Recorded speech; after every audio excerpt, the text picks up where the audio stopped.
రోజులు 20 రోజులు కనిపించింది. తర్వాత అది 1,00,000 ఉంటుంది.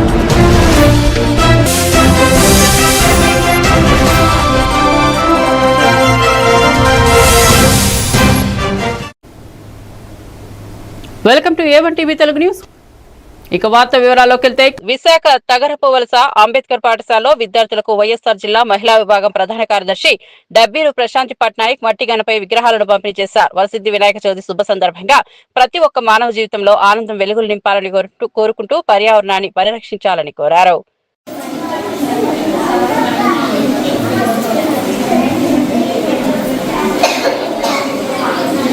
గణపతి పప్ప గణపతి పప్ప గణపతి పప్ప గణపతి పప్ప గణపతి పప్ప.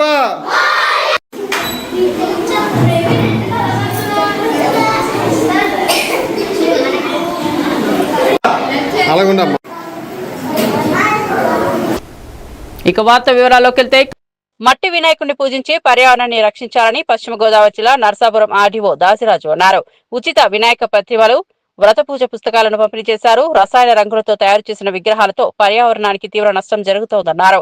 మట్టి విగ్రహాలను ప్రతిష్ఠించుకుంటే కులవృత్తిపై ఆధారపడిన కుమ్మరులకు ఉపాధి లభిస్తోందన్నారు.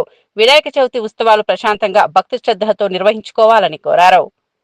వారి ఆధ్వర్యంలో మరి ఇక్కడ ఉన్నటువంటి సభ్యులందరూ కూడా కాలుష్య రహిత వినాయక చవితి ప్రజలందరూ జరుపుకోవాలని ఉద్దేశంతో మనకి మట్టి విగ్రహాలని సంప్రదించడం జరుగుతుంది. మరి పాలిమర్తో కానీ లేకపోతే ప్లాస్టర్ పాలిస్తో కానీ చేసేటువంటి విగ్రహాలు మరి అవి నీటిలో కరగవు. ఇంకా నీటి కాలుష్యాన్ని అదేవిధంగా పర్యావరణ కాలుష్యాన్ని అవి పెంపొందించి ప్రజల ఆరోగ్యానికి ముప్పుగా పరిణమిస్తాయి కనుక ఇవి స్వచ్ఛమైన మట్టితో వేసి మరి చక్కగా సులభంగా కలిగిపోయే విగ్రహాలని మరి ప్రజలకు అందజేయడం వల్ల సమాజానికి అదేవిధంగా మేలు చేసుకున్నారు అవుతుంది. ఆంధ్రప్రదేశ్ ప్రతివారు మరి ఇటువంటి కార్యక్రమం వీళ్ళు చేయటం అది కూడా మనకి ముందే 2 రోజుల ముందే ప్రజలకి అందజేయడం. వీరవాసర మండలంలో 23 గ్రామాలకి, భీమవరం మండలం 25 గ్రామాలు పనులు చేసాం. పనులు పూర్తయింది. మరలా ఎన్ఆర్జీఎస్ 3 నెలలు ఇస్తా అంటున్నారు. ఇచ్చిన వెంటనే మరలా పనులు మొదలుపెట్టి ఈసారి రోడ్లతో పాటు డ్రైన్స్ కూడా పూర్తి చేయడానికి ఆలోచించారు. అలాగే జలజీవన్ మిషన్ కింద మైక్రో ఫిల్టర్స్ పెట్టి ప్రతి గ్రామానికి నాణ్యమైన మంచినీళ్ళు ఇవ్వాలని చెప్పి ఆలోచన చేస్తాం. మన భీమవరం హెడ్ క్వార్టర్స్ అయిన తర్వాత ఫైర్ స్టేషన్ కొత్తగా నూతనంగా 2 కోట్ల రూపాయలతో శాంక్షన్ అయింది. అది మొన్ననే శంకుస్థాపన చేశాం. ఆ పని మొదలు పెడతాం. వీరవాసనలో కూడా ఫైర్ స్టేషన్ కావాలి, మండల హెడ్ క్వార్టర్స్ అయింది, వీరవాసనానికి కూడా కావాలని చెప్పి ప్రయత్నం చేస్తున్నాం. సీఎం రిలీఫ్ ఫండ్ అక్కడ ఆఫీసులో మన మనిషిని పెట్టి ప్రతినిత్యం వందలాది సీఎం రిలీఫ్ ఫండ్కి పంపించి శాంక్షన్ చేయించుకున్నాం. ఇప్పటి వరకు 250 మందికి చేయించాం. 2,28,50,000 రూపాయల వరకు సీఎం రిలీఫ్ ఫండ్ ఇచ్చాం.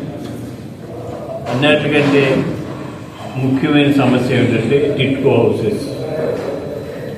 8,350 ఇళ్ళు శాంక్షన్ అయ్యి తయారయ్యి 80% పనిచేసి అక్కడ ఉన్నాయి. గత ప్రభుత్వం వాటిని ఏమి పని చేయలేదు. మళ్ళీ మన ప్రభుత్వం వచ్చిన తర్వాత మొన్ననే నారాయణ. ఇక వార్త వివరాల్లోకి వెళ్తే రక్షణ శాఖ మంత్రి రాజ్నాథ్ సింగ్ పర్యటన నేపథ్యంలో విశాఖ స్టీల్ ప్లాంట్ పై కేంద్రం స్పష్టమైన నిర్ణయం ప్రకటించాలని విజయనగరం జిల్లా బొబ్బిలి ఇన్ఛార్జ్ మువ్వల శ్రీనివాసరావు డిమాండ్ చేశారు. వీటిపై కేంద్ర మంత్రి అమిత్ షా స్పష్టమైన సమాధానం చెప్పాల్సిన అవసరం ఎంతైనా ఉందన్నారు. విశాఖ స్టీల్ ప్లాంట్ ఆనాడు కాంగ్రెస్ పార్టీ జాతికి అంకితం చేసి లక్షలాది మందికి ఉద్యోగ ఉపాధి అవకాశాలు కల్పించిందని, ఇప్పుడు కేంద్ర రాష్ట్ర ప్రభుత్వాలు అధికారాల కోసం ఆంధ్ర రాష్ట్ర ప్రజలకు అన్యాయం చేస్తున్నారని మువ్వెల ఆవేదన వ్యక్తం చేశారు. అందరికీ నమస్కారం. ఈరోజు భారతరత్న మదర్ తెరీసా జన్మదినం సందర్భంగా ఆవిడికి ఘన నివాళులు అర్పిస్తూ ఉన్నాం. అయితే ఈరోజు కేంద్ర రక్షణ మంత్రి అమిత్ షా గారు విశాఖపట్నం వస్తున్నారు. మరి ఈ సందర్భంగా మేము సూటిగా ఒకటే అడుగుతూ ఉన్నాం. విశాఖ స్టీల్ ప్లాంట్ పైన కేంద్ర ప్రభుత్వం తీసుకున్న నిర్ణయాలు ఏమిటో స్పష్టంగా ప్రజలకు తెలియపరచాలని చెప్పి సందర్భంగా డిమాండ్ చేస్తూ ఉన్నాం. మరి ఈరోజు కూటమి ప్రభుత్వం అధికారంలోకి రాకముందు స్టీల్ ప్లాంటు ప్రైవేటీకరణ జరిగేదే లేదని, మేము అడ్డుపడతామని చెప్పి ప్రగల్భాలు పలికినటువంటి నాయకులు ఈరోజు వాళ్ళ కుర్చీల కోసం, కేవలం అధికారం కోసం నాయకులు కేంద్ర ప్రభుత్వం నాయకుల కాళ్ళ కింద దూరిపోయి వాళ్ళకి ఊడిగం చేస్తున్నటువంటి పరిస్థితి. అందుకే కేంద్ర ప్రభుత్వం ధైర్యంగా నిర్ణయాలు తీసుకుంటా ఉంది. ఈ ఆంధ్రప్రదేశ్ నాయకులు నా కాళ్ళ కింద చెప్పులా ఉన్నారు, నేను చెప్పినట్టుగా వినాల్సిందే, లేకపోతే వాళ్ళు చాలా ఇబ్బందులు ఫేస్ చేయాల్సి వస్తుంది అని ధీమా వ్యక్తం చేస్తూ, ఇక వార్త వివరాల్లోకి వెళ్తే, కబడ్డీలో రాణించడానికి పడిన శ్రమ ఆధారంగా రూపొందించిన వాస్తవ కథ అర్జున్ చక్రవర్తి చిత్రమని హీరో విజయ రామరాజు తెలిపారు. ఈ నెల 29న విడుదల కానున్న నేపథ్యంలో విశాఖలోని దసపల్ల హోటల్లో చిత్ర బృందం సందడి చేసింది.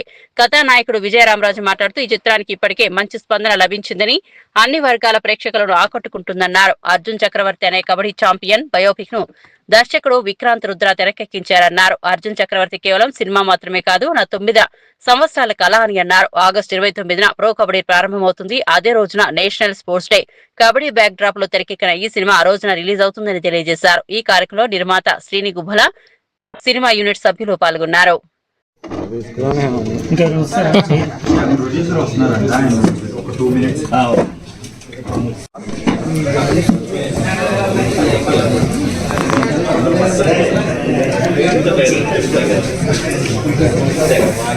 హిందీ డబ్ చేసి నార్త్ బెల్ట్కి సో ఇది సూపర్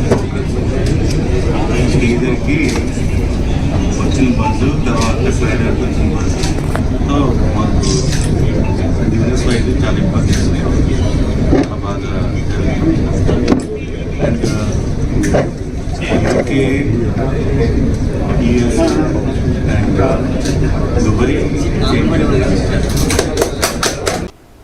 ఇక వార్త వివరాల్లోకి వెళ్తే, విశాఖ రైల్వే స్టేషన్ లో రైల్వే పోలీసులు నిర్వహించిన తనిఖీలో అక్రమంగా గంజాయి రవాణా చేస్తున్న 2 మహిళలను అరెస్ట్ చేశారు.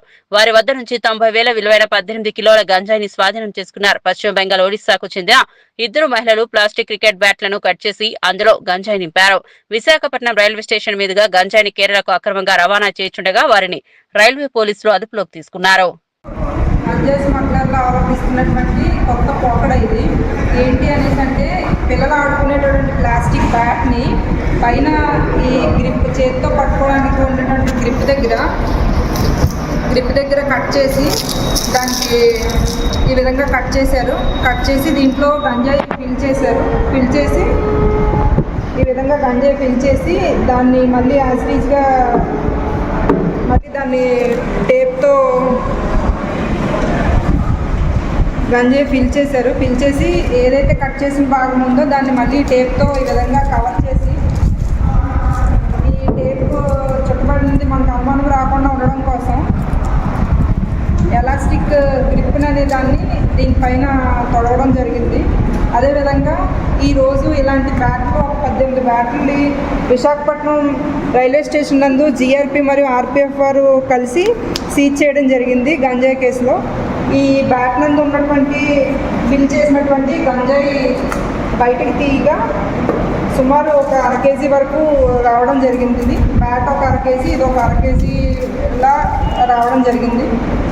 ఈరోజు ఇవన్నీ సీజ్ చేయడం జరిగింది. ఇక వార్త వివరాల్లోకి వెళ్తే, పుదుచ్చేరి కేంద్రపాలిత ప్రాంతం యానాంలో ఓఎన్జీసీ పైప్ లైన్ లీక్ అయి అగ్ని ప్రమాదం చోటు చేసుకుంది. సంఘటనా ప్రాంతాన్ని కాకినాడ మత్స్యశాఖ అధికారి అనురాధ చేరుకొని పర్యవేక్షించారు. స్థానిక నాయకులతో కలిసి భైరవపాలెం నుండి బోటులో వెళ్లి సంఘటనా ప్రాంతాన్ని పరిశీలించారు. అక్కడ ప్రమాదం జరిగిన పరిస్థితిని పరిశీలించి నీటిలో కలుషితమైన ఆయిల్ తేటను, గోదావరి నది జలాలను శాంపుల్స్ కు సేకరించారు. जीएसपीसी है, दोनों कंपनी में मिलके इधर चेकिंग करने के लिए आ गया। सब लोग इधर आ रहा है हमारा। हाँ, एलियल दिखा ना, वो मल्टी गैस दिखा ना। इसमें अगर हाइड्रोकार्बन होगा तो वो शो करेगा। जूम करो इसको। Camera zoom in this meter. हां 2 meters both showing 0. ओके प्रभाव को దగ్గర పట్టుకో। हम लोगों ने उस साइड से, हमारे प्लांट के साइड से नाइट्रोजन स्टार्ट किया है। जब नाइट्रोजन होगा कोई भी हाइड्रोकार्बन गैस नहीं आएगा, ठीक है, और इग्निशन भी नहीं होगा, फायर नहीं होगा। उसके लिए सेफ्टी के लिए वहाँ से स्टार्ट है, उसी का बबल। 2 గంటలకే భారీ ఎత్తున అగ్ని ప్రమాదం జరిగింది. ఏంటని చూస్తే ఓఎన్జీసీ వారి పైప్ లైన్ లీక్ అవడం వల్ల భారీ శబ్దాలతో పెద్ద పెద్ద కొండల వల్లే మంటలు బైరేపాల తీర ప్రాంతం వరకు కూడా గుట్టలు చెప్పిన మంటలు చేరుకుని ఆ మంటల్లో చేపలు రొయ్యలు అనేక విధాలు చనిపోయినాయి. అయినా సరే ఓఎన్జీసీ వారు తర్వాత రోజు ఏమీ పట్టించుకోకుండా తన కార్యకలాపాలన్నీ కూడా యథావిధిగా చేసుకుని అన్నీ కూడా అసలు ఏ విషయంలో ఏమి పట్టించుకోకుండా ఓఎన్జీసీ ఏమీ జరగనట్టుగానే సర్దుమణిగిపోయింది. తెల్లాసరి చూస్తే ప్రజలందరూ కూడా భయభ్రాంతులు గురయ్యి చేప రొయ్య పీత చచ్చిపోయి తొట్టలు తేలిపోతే మత్స్య సంపద అంతా కూడా చాలా సర్వనాశనం అయిపోయింది. ఇక్కడ మ్యాంగ్రోవ్ ఫారెస్ట్ ఉంది. మ్యాంగ్రోవ్ ఫారెస్ట్ చాలా విలువైన ఇది మత్స్య తీర ప్రాంత ప్రజలందరూ కూడా. ఇది మడ ఫారెస్ట్ చాలా విపరీతంగా కాలిపోయింది.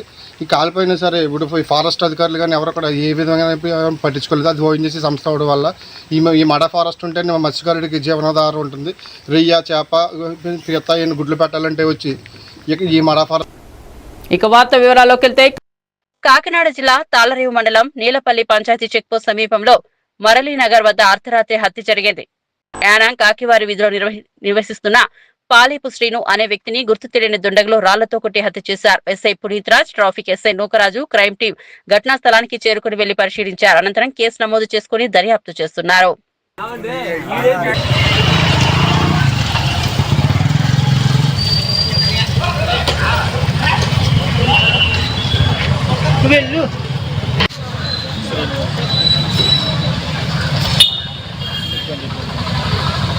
క్యాస్ట్ ఏంటి? ఎవరు?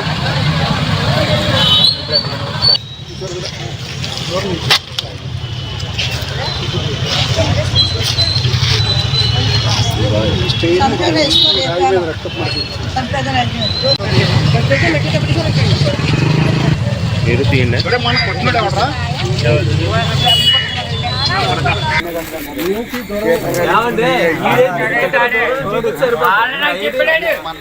పక్కగా చెప్పాడు, ఎవరో తీసుకొచ్చి ఎంతని చెప్పాడు పక్కగాడే.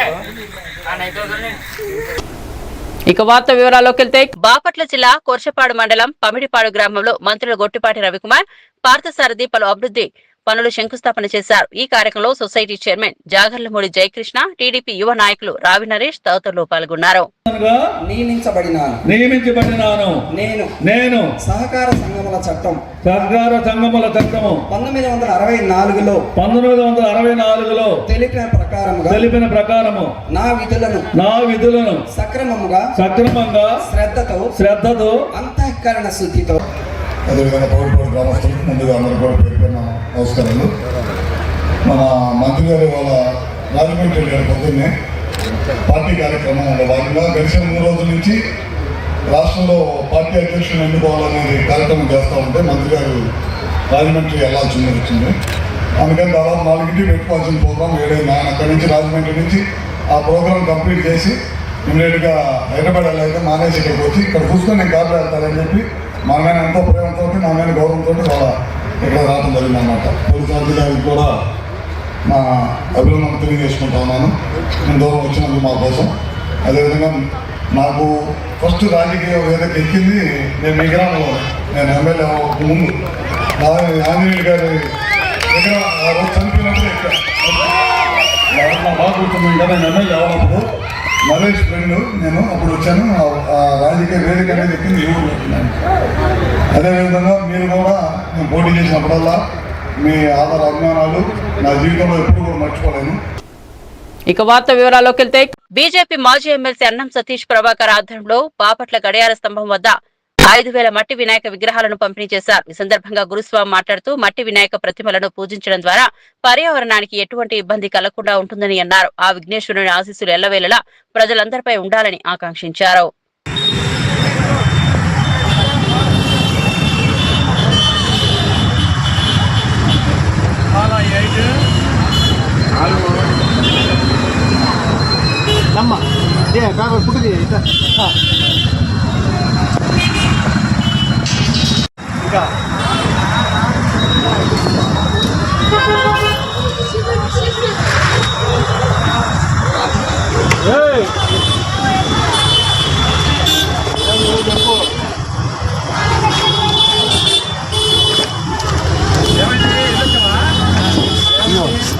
లోపల పెట్టా చెప్పుల చేపలు ఇచ్చేసి. ఇక వార్త వివరాల్లోకి వెళ్తే కడప జిల్లా పోరుమావిళ్ల పట్టణంలో సుమారు 24 కోట్ల రూపాయలతో రోడ్లు విస్తరణ పనులు జరుగుతున్నాయి. పట్టణంలో కొంతమేర రోడ్లు విస్తరణ చేశారు. రోడ్ల మధ్య నుండి ఆర్ఎన్బి నిబంధనలకు 90 అడుగుల కేటాయింపు జరిగింది. కానీ కొందరు షాపుల యజమానులు ఎమ్మెల్సీ డీసీ గోవిందరెడ్డి దృష్టికి తీసుకొచ్చారు. అందరితో చర్చించి 80 అడుగులకు కుదించారు. దీంతో అందరికీ సమాన కొలతలతో పనులు ఉండాలని ప్రశ్నించారు. డబ్బులు ఇస్తే కొలతలు తగ్గిస్తారు అని ప్రజలు వాపోయారు.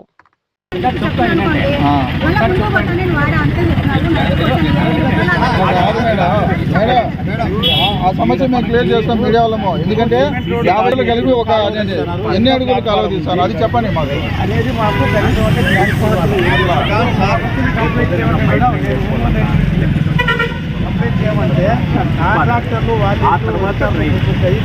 డ్రైన్ వర్క్స్ మేము మొదలు పెట్టాము. ఆ డ్రైన్ వర్క్స్కి కూడా మా మీద అభియోగాలు వస్తున్నాయి. అంటే ఒక చోట ఎక్కువ ఒక చోట తక్కువ అని. కానీ మాకి ఈ తహసీల్దార్ గారు అండ్ మండల్ సర్వేయర్ గారు మాకి రోడ్డు కొలతలు ఇవ్వడం జరిగింది. దాని ప్రకారంగానే మేము కొలతలు తీసుకుంటా డ్రైన్ వర్క్ చేయబోతున్నాము. అది కొన్ని చోట్ల వాళ్ళు రెవెన్యూ వాళ్ళు ఇచ్చిన దాని ప్రకారంగా కొన్ని చోట్ల 70 అడుగులు వస్తుంది, కొన్ని చోట్ల 65 అడుగులు వస్తుంది, కొన్ని చోట్ల 80 అడుగులు వస్తుంది. కానీ మీరంతా ఇప్పుడు 80 అడుగులు అని అడుగుతున్నారు. కానీ యాజ్ పర్ ఎంక్రోచ్మెంట్ యాక్ట్ ప్రకారంగా మనం ఉన్న ల్యాండ్ కంటే ఎక్కువ తీసుకోవాలంటే వాళ్ళ కాంపెన్సేషన్ ఇవ్వాలి. ఇవ్వని లేని పరిస్థితుల్లో మన ఆర్ఎన్బి ల్యాండ్ ఎంతవరకు ఉందో అంతవరకే చేయగలం. అదే పని ఇప్పుడు మేము డ్రైన్ వర్క్ చేయబోతున్నాం టౌన్లో. అది మాకైతే తహసీల్దారు ప్లస్ మండల్ సర్వే గారు సైన్ చేసి ఇచ్చారు. కాపీస్ ఉన్నాయి. దీని ప్రకారంగానే వెళ్తున్నాం. ఉండే ప్రస్తుతం కాంట్రాక్ట్ అక్కడ చేయకుండా కొన్ని అవతల చెబుతున్నాడు సార్. అది మా దృష్టికి వచ్చింది. వీడియో కూడా మేము చూపించినాం. దాని మీద మీరు సొందమైంది అవకతవకలు అంటూ ఏమీ లేదండి. నిన్న బెడ్ వేయడం జరిగింది. కాంట్రాక్టర్ వాళ్ళ మనుషులు కొద్దిగా ఒక సెప్టిక్ ట్యాంక్ అడ్డం రావడం వల్ల కొద్దిగా వాళ్ళు అది కొట్టేయడానికి టైం పడుతుంది కాబట్టి కొద్దిగా డిలే చేశారు. ఈరోజు ఆ సెప్టిక్ ట్యాంక్ కొట్టేసి లైన్ సరి. ఇక వార్త వివరాల్లోకి వెళ్తే వరంగల్ జిల్లా నర్సంపేట మండలం లక్నపల్లి బిడ్స్ కాలేజీలో బీటెక్ ద్వితీయ సంవత్సరం చదువుతున్న అమ్మాయిని అదే బ్రాంచ్ కు చెందిన బానోత్ అంజురామ్ అనే యువకుడు గత కొంతకాలంగా వేధిస్తున్నారని కళాశాలలోనే అందరి ముందు దేహశుద్ధి చేసిన అమ్మాయి తల్లిదండ్రులు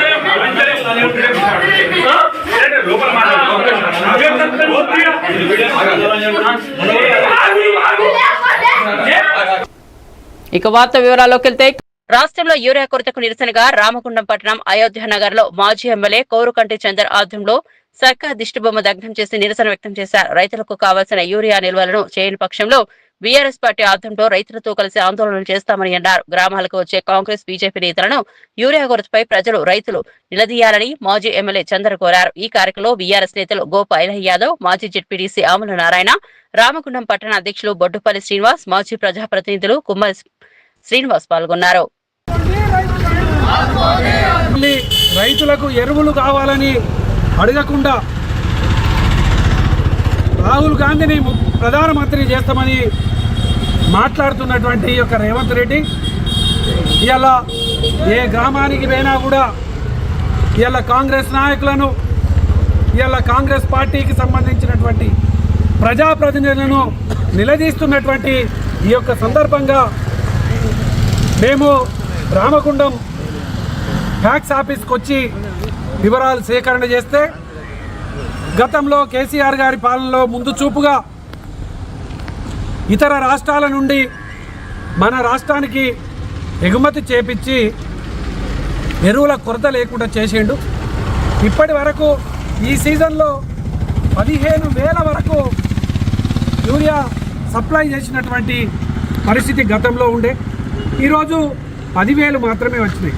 రైతులందరూ కూడా ఇక వార్త వివరాల్లోకి వెళ్తే కామారెడ్డి జిల్లా గాంధారి మండల కేంద్రంలో నూతనంగా ఏర్పాటు చేసిన 42 సీసీ కెమెరాలను జిల్లా ఎస్పీ రాజేష్ చంద్ర ప్రారంభించారు. సీసీ కెమెరాల ఏర్పాటుకు సహకరించిన వ్యాపారస్తులను కార్యవర్గ సభ్యులను అభినందించి సన్మానించారు. సీసీ కెమెరాలు ఏర్పాటు చేయడంలో ముఖ్య పాత్ర వహించిన SI Anjaneyulu, head constable Ravi, సంజయ్లను ఎస్పీ అభినందించారు.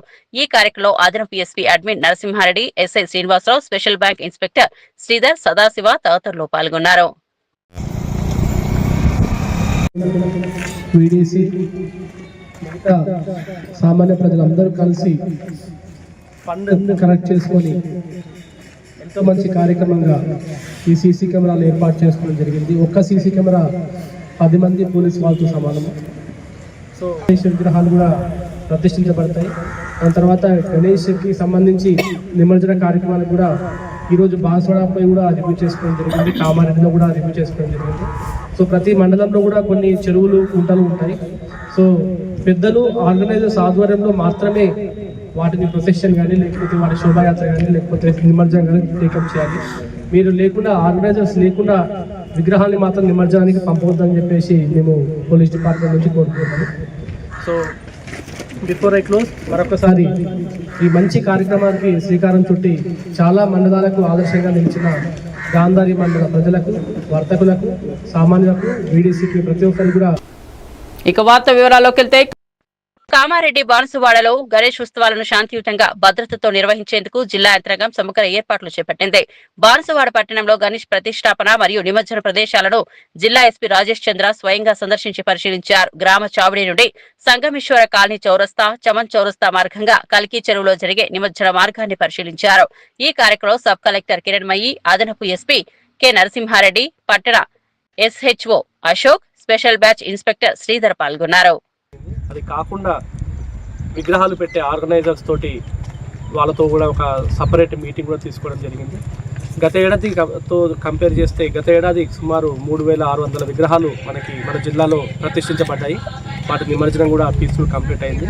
అండ్ మన బాన్స్వాడలో సుమారు 245 విగ్రహాలు గత ఏడాది ఇన్స్టాల్ చేయబడ్డాయి. ఈ ఏడాది కూడా డేటా అన్ని కూడా క్యాప్చర్ చేస్తున్నాం. ఈ రోజు వరకు 2,200 విగ్రహాలు రిజిస్టర్ చేయబడ్డాయి. వెబ్సైట్ డిపార్ట్మెంట్ కానీ, మున్సిపాలిటీ కానీ, పోలీస్ నుంచి కానీ ఏమైతే బందోబస్తు ఏర్పాట్లు అన్నీ చేయాల్సినాయో, క్రేన్ ఏర్పాట్లు అవన్నీ కూడా చేయడం జరుగుతుంది.